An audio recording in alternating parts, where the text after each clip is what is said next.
Assalamualaikum warahmatullahi wabarakatuh. Dalam mata kuliah psikologi ini, kami dari kelompok 5 akan membahas tentang hereditas atau perkembangan manusia dan lingkungan. Pengertian hereditas. Menurut Wasti Sumanto, faktor keturunan hereditas adalah faktor utama yang mempengaruhi perkembangan manusia. Hereditas dalam hal ini dapat diartikan sebagai totalitas karakteristik individu yang diwariskan oleh orang tua kepada anaknya atau segala potensi, baik potensi fisik maupun psikis, yang dimiliki individu sejak masa pembentukan konsepsi, pertumbuhan ovum oleh sperma sebagai warisan dari orang tua lewat gen-gen. Dengan demikian, hereditas merupakan pewarisan pemindahan biologis berupa karakteristik individu dari pihak orang tua kepada anaknya. Prinsip hereditas menurut Crow and Crow sebagaimana yang dikutip Muhammad Fatur Rahman adalah sebagai berikut. Yang pertama, prinsip reproduksi. Dalam prinsip reproduksi, faktor keturunan berlangsung melalui perantara gen, sel, dan tidak dengan sel somatik. Yang kedua, prinsip konformitas. Berdasarkan prinsip konformitas, masing-masing makhluk menurunkan golongan dan jenisnya sendiri, ciri-ciri biologis, warna kulit, bentuk tubuh atau jasmani dan sebagainya. Yang ketiga, prinsip variasi. Dalam prinsip variasi, suatu jenis atau spesies dipandang dapat memiliki persamaan maupun perbedaan. Yang keempat, prinsip regresi filial. Ciri khas yang ada pada seorang anak akan menunjukkan ke arah rata-rata.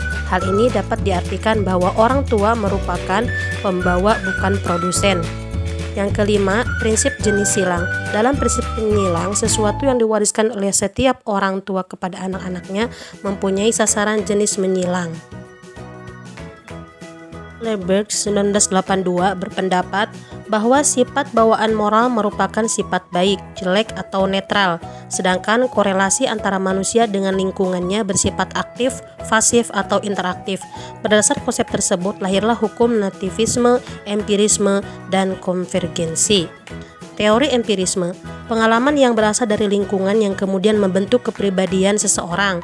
Teori nativisme, Arthur Schopenhauer 1788-1860 sebagai pelopor teori ini mengatakan bahwa perkembangan individu hanya dapat ditentukan oleh kemampuan dasar atau bawaan, faktor endogen serta bakat yang bersifat kodrati. Yang ketiga, teori konvergensi, William Stem 1871-1938 sebagai pelopor teori ini berpendapat bahwa perkembangan individu berlangsung atas pengaruh faktor bawaan dan faktor lingkungan. Assalamualaikum warahmatullahi wabarakatuh. Saya Ibu Rusdi ingin melanjutkan materi yang kedua, yaitu B.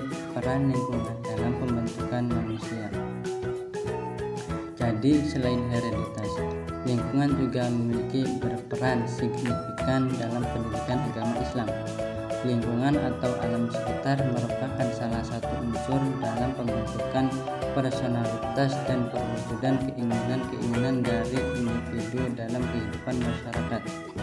Individu-individu di masyarakat cenderung mengikuti kebiasaan yang ada di lingkungannya, baik secara sadar maupun tidak sadar. Lingkungan dengan segala stimulus dan materinya, baik di luar maupun di dalam dari individu, bersifat fisiologis, psikologis, ataupun sosiokultural dan tradisi. Dua faktor ini, hereditas dan lingkungan, mempengaruhi individu dan berinteraksi dengannya sejak pertama menjadi embrio sampai ke akhir hidupnya. Karena begitu kuatnya percampuran kedua faktor ini, oleh karenanya sangat sulit untuk menunjukkan kepada salah satu dari dua faktor tersebut. Faktor hereditas atau keturunan senantiasa mempengaruhi perkembangan jasmani. Perkembangan kepribadian dan perilaku sosial tidak selalu dipengaruhi oleh faktor lingkungan. Perkembangan jasmani seringkali dipengaruhi oleh faktor lingkungan, baik secara alamiah seperti iklim, perubahan musim, dan sifat tanah, maupun yang bersifat sosio-budaya seperti cara makan dan cara menjaga badan dari penyakit. C. Mengenal lingkungan hidup sekitar manusia. Lingkungan adalah segala sesuatu yang ada di sekitar manusia yang mempengaruhi perkembangan kehidupan manusia, baik langsung ataupun tidak langsung. Unsur-unsur lingkungan hidup dapat dibedakan menjadi lingkungan biotik dan abiotik pada sekolah. Lingkungan biotik adalah teman sekolah, guru, karyawan, dan semua orang yang ada di sekolah, serta jenis tumbuhan dan hewan yang ada di kebun sekolah. Adapun lingkungan abiotik berupa udara, meja, kursi, papan tulis, gedung sekolah, dan berbagai benda mati yang ada di sekitar. D. Lingkungan perkembangan manusia. Lingkungan merupakan suatu aspek yang tidak dapat dipisahkan dari manusia karena lingkungan mengitari manusia dari waktu ke waktu, sejak dilahirkannya sampai meninggal. Dengan demikian, manusia dan lingkungan memiliki hubungan timbal balik, yaitu lingkungan mempengaruhi manusia dan manusia mempengaruhi lingkungan. Berikut adalah beberapa lingkungan yang ada dalam sekitar kehidupan manusia. Yang pertama, lingkungan keluarga. Menurut Ngalim Purwanto, keluarga adalah pusat atau tempat pendidikan yang pertama dan utama. Pendidikan keluarga berfungsi sebagai pengalaman pertama masa anak, menjamin kehidupan emosional anak, menanamkan dasar moral, memberikan dasar pendidikan sosial, meletakkan dasar-dasar agama bagi anak. Dengan demikian, lingkungan keluarga adalah segala sesuatu yang berada di sekitar individu yang memegang peranan penting dalam perkembangan individu, yang mempunyai ikatan, baik ikatan perkawinan, darah maupun adopsi.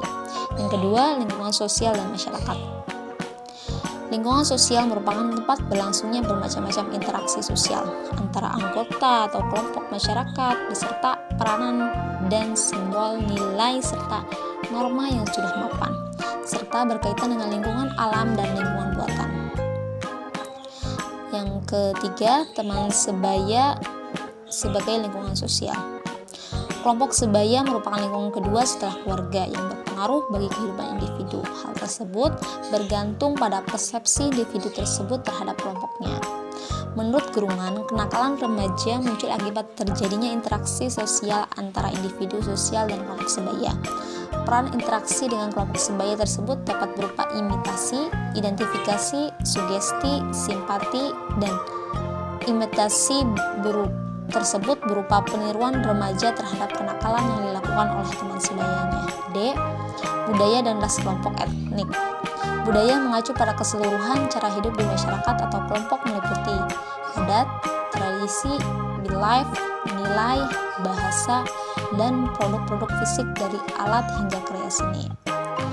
Semua tingkah laku tersebut dipelajari dan diwariskan pada anggota-anggota kelompok masyarakat di budaya tersebut. Dalam keluarga, nilai-nilai biasanya diwariskan oleh orang tua kepada anaknya. Alhamdulillah, demikian presentasi dari kelompok kami. Semoga dapat memberikan kepahaman.